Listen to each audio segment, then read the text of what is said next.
1 in 7 people in the world are involved in remittances. Remittances are a lifeline to millions of people. Was it a lifeline for you? It was our only source of income.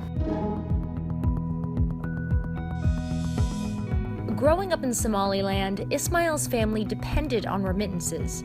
After getting a PhD in economics, Ismail joined the United Nations Development Program. I worked for a UN remittance program where I became a compliance advisor. And that is when I saw particularly how it is difficult to detect or prevent flows of funds to bad guys. But when he uncovered corruption in his program, he was fired.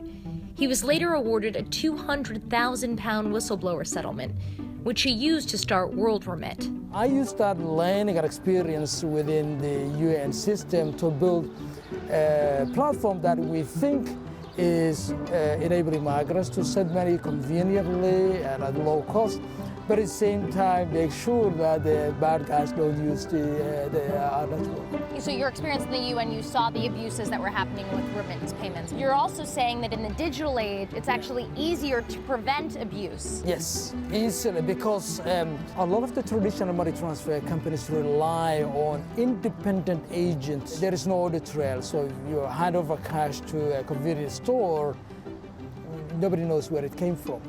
But in the digital space, there is an audit trail in the sense that if something becomes suspicious, law enforcement agencies have something to check. Where do you see all this going? What we are beginning to see now, because of instant messaging apps like WhatsApp, we're beginning to see a change of remittance behavior driven by instant communications. And you're saying that that instant communication just drives people to give more. Yeah, because the nurse is talking to her mother back home virtually every day.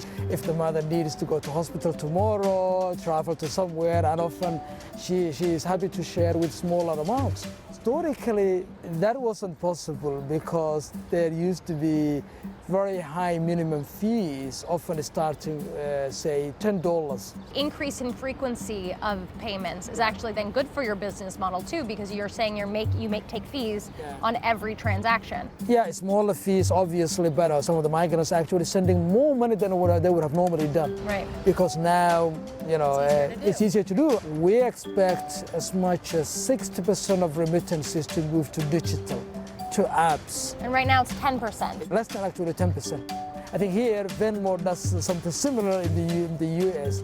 Our platform is the kind of a Venmo for the cross-border transfers.